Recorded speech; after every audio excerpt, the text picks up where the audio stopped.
Magandang araw mga ka-aerial defense, may ibabahagi na naman ako sa inyo dahil ngayong araw na ito ay may bagay tayong pag-uusapan, strategic deployment ng mga barko ng Pilipinas sa West Philippine Sea ginagawa na ng PCG, pero bago tayo magpatuloy wag mo muna kalimutan mag-like, share, and subscribe, paki-follow at like muna ng aming page na nasa description na ang link.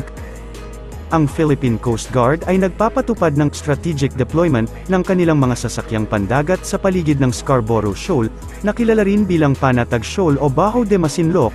Ang tagapagsalita ng PCG para sa West Philippine Sea Commodore na si J. Terila ay ibinunyag nitong Martes, na binanggit na nagsimula ang ganitong paraan mula nang dumating ang administrasyon ni Pangulong Ferdinand Marcos Jr.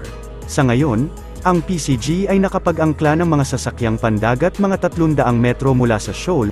Nangako si Terila na magpapatuloy ang kanilang pagsisikap na matiyak ang lugar.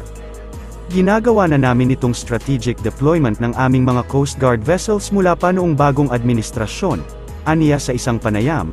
Gaya ng sinabi ko, simula nang maupo ang bagong administrasyon, na-strategize na natin kung paano natin muling makokontrol ang Bajo de Masinloc, lalo na ang lagoon. Sa loob ng napakaraming buwan, na-calibrate namin ang aming deployment hanggang sa oras na maangkla na namin ang layo na 300 metro. This will be sustained in the next coming days, but I don't want to detail in public how are we going to do that, dagdag ni Terila. Matapos ang 2012 standoff sa pagitan ng Pilipinas at China Coast Guards, binantayan ng mga sasakyang pandagat ng China ang lagoon ng shoal at pinagbawalan ang mga barkong Pilipino at mga bangkang pangisda na pumasok sa lugar. Paggunita ng opisyal ng PCG, napansin din niya na 4 na Chinese Coast Guard vessels ang karaniwang nakaistasyon sa lugar.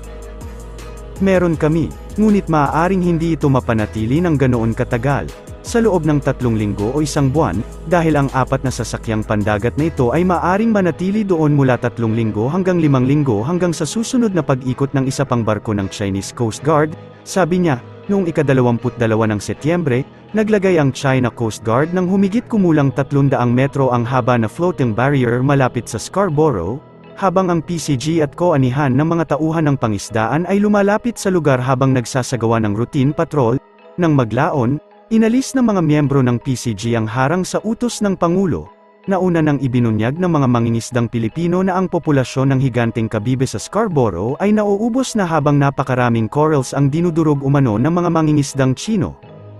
Sa susunod ko pang video pag-uusapan pa natin ang iba pang tungkol at balita sa ating hukbong sandatahan ng Pilipinas.